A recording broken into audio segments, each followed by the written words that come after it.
Hi, welcome to another iSIMS tutorial, and today we will be looking at a feature in iSIMS that allows you to query the status of an application.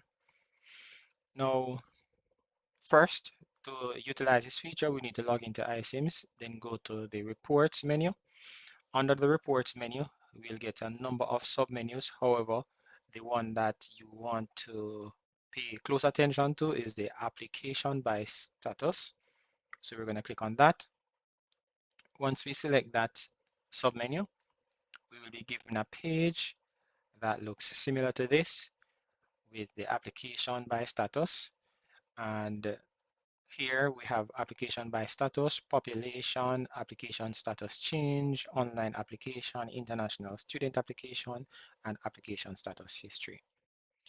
The one that we want to look at today is application by status change.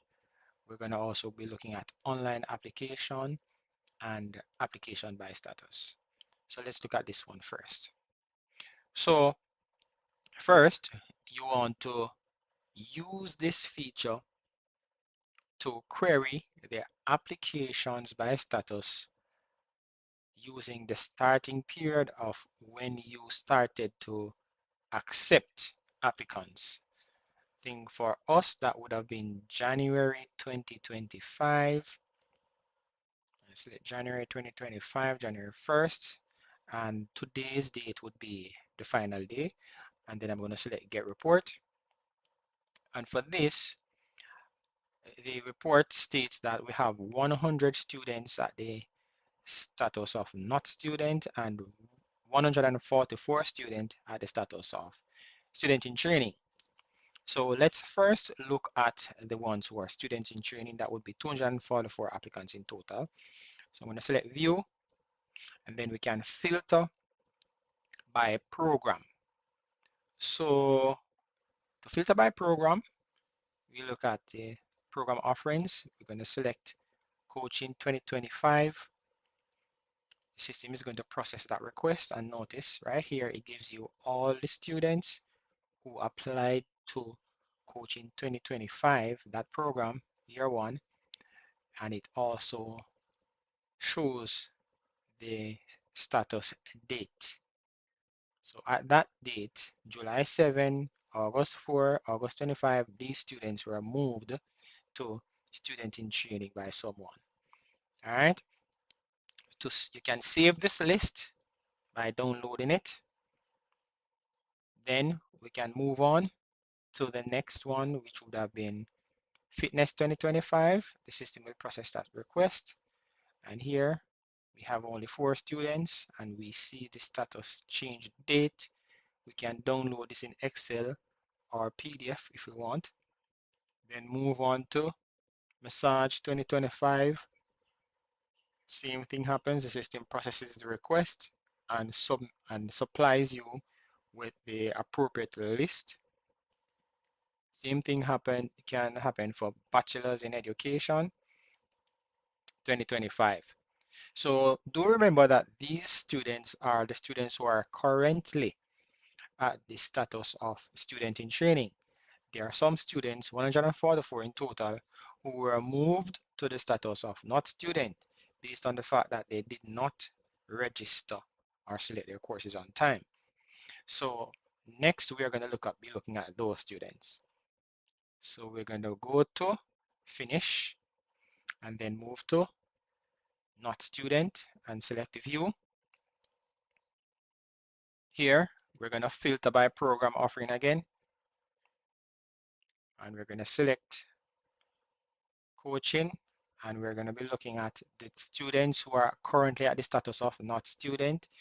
The status of those students were changed on October 1, 2025, based on the fact that they did not select any courses by that date.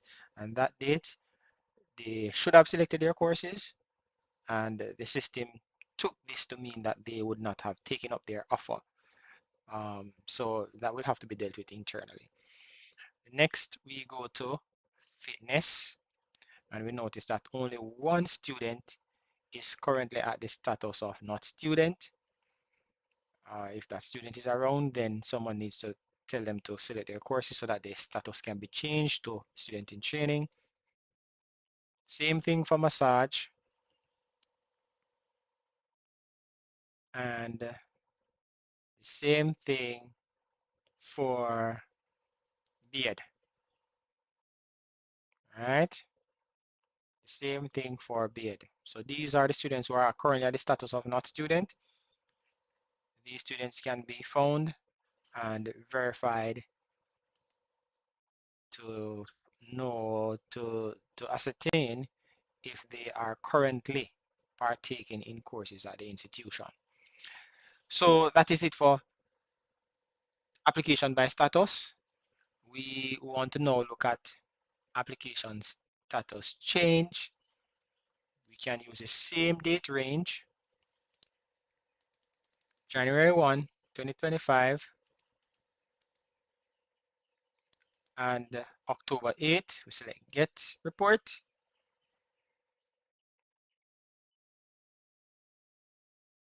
System processes the request, and then we can go through now and check these students to see when the status was changed and by whom. So the current status of the student is here in this column.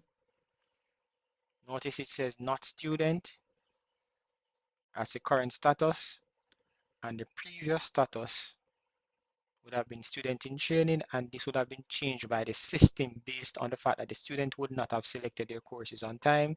The system, to clean up the system, would have moved them to a status of not student to ensure that they don't affect the population count.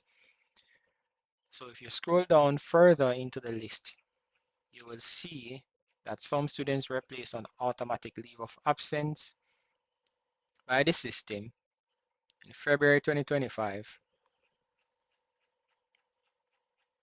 Scrolling down, you see some students were placed on student in training by the administrator, by the system user. And so we can search to see the difference in status change.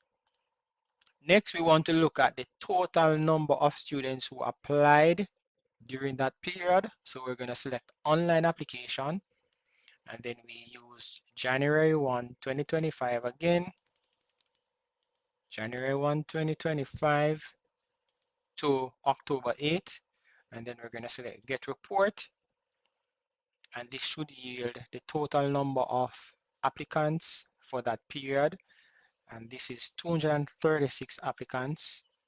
236 persons applied online during that period, and this is the report here. These are the persons who applied, and over here you'll see the different programs for which these persons would have applied. Thank you for watching. Do stay tuned for another video.